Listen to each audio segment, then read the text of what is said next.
मित्रांनो, गेल्या काही दिवसात हुडहुडी भरवणारी थंडी आपण अनुभवली। अनेक भागात थंडीच्या लाटाही आल्या। काही ठिकाणी सलग आठवडाभर रात्रीचं किमान तापमान 10 अंशांखाली राहिलं। पण हवामान पुन्हा त्याचा मूड बदलणार आहे। पुढील काही दिवस थंडी राहील, पण ती कमी होणार आहे।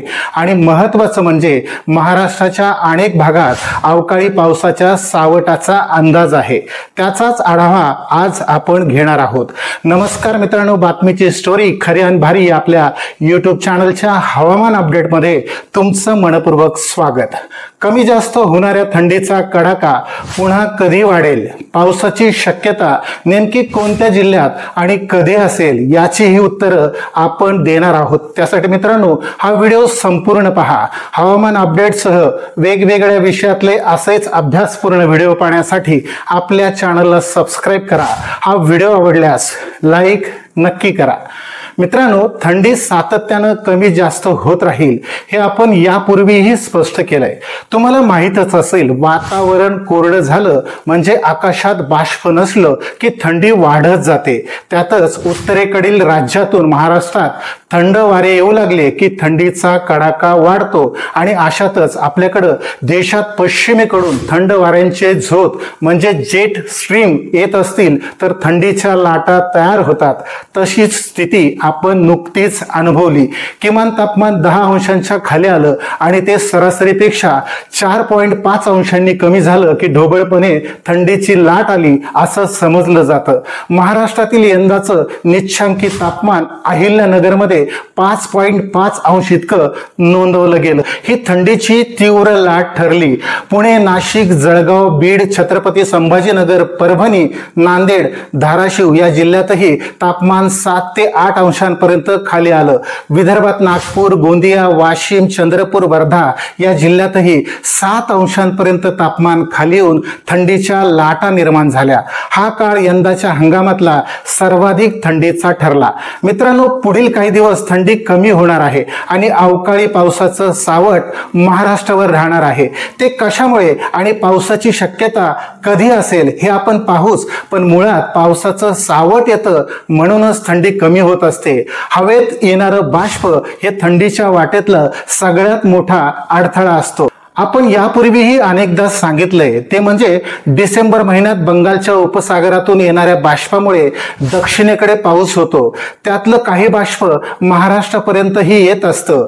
दुसरं म्हणजे भारतात पश्चिमेकडून येणारे वेस्टर्न डिस्टर्बन्स म्हणजे पश्चिमी विक्षोभ, त्यांच्यामुळेही महाराष्ट्रात बाष्प येऊन हिवाळ्यात पाऊस होत असतो। सध्याच्या स्थितीत पावसाळी शक्यतेला यापैकी कोणता घटक कारणीभूत ठरणार आणि पाऊस कोणत्या जिल्ह्यात होऊ शकतो हे पाहण्यापूर्वी आपण थंडी कशी कमी होत जाईल आणि पुन्हा ती कशी वाढेल याबाबत हवामान विभागाचे काही नकाशे पाहू।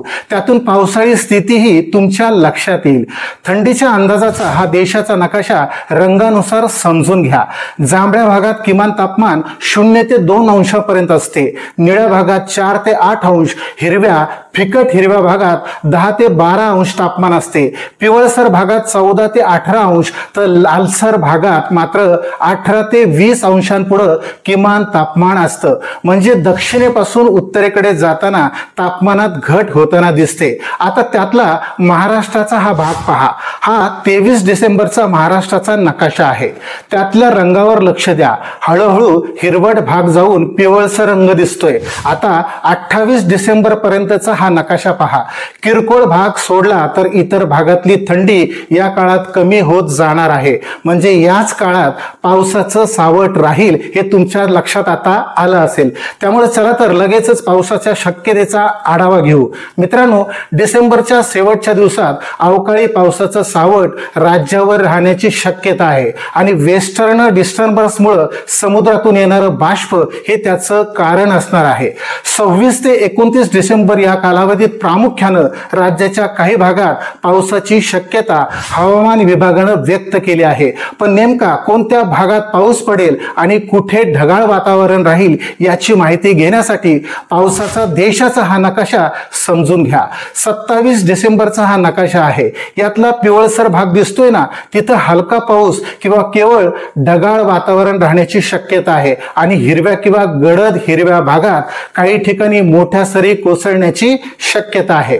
आता महाराष्ट्राचा 27 डिसेंबरचा नकाशा पहा। पश्चिम विदर्भ आणि मराठवाड्यासह उत्तर महाराष्ट्र आणि पश्चिम महाराष्ट्राच्या काही भागात पावसाचं सावट दिसून येईल। 28 डिसेंबरच्या नकाशामध्ये आणखी काही भाग पाऊस किंवा ढगाळ स्थिती राहण्याची शक्यता आहे। 29 डिसेंबर पर्यंत राज्यात पावसाळी स्थिती दिसून येईल। एकूणच या 3-4 दिवसाच्या कालावधीत राज्यात कोणत्या जिल्ह्यात पाऊस होऊ शकतो हेही आपण जाणून घेऊ।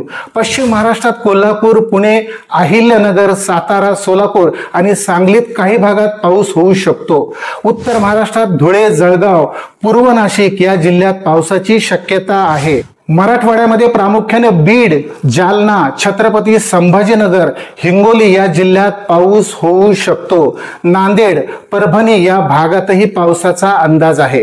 विदर्भात बुलढाणा, अमरावती, यवतमाळ, अकोला, वाशिम, नागपूर आणि वर्धा या जिल्ह्याच्या काही भागात पावसाचा अंदाज आहे।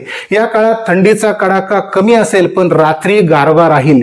काही भागात ढगाळ वातावरणामुळे दिवसाही गारवा जाणवेल आणि धुकंही असेल। मित्रांनो, लहरी हवामान कधीही बदलू शकतं। पाऊस होईल किंवा ढगाळ वातावरणही राहील, पण पावसाळी वातावरण निवळताच नव्या वर्षात पुन्हा थंडीचा कडाका वाढणार आहे।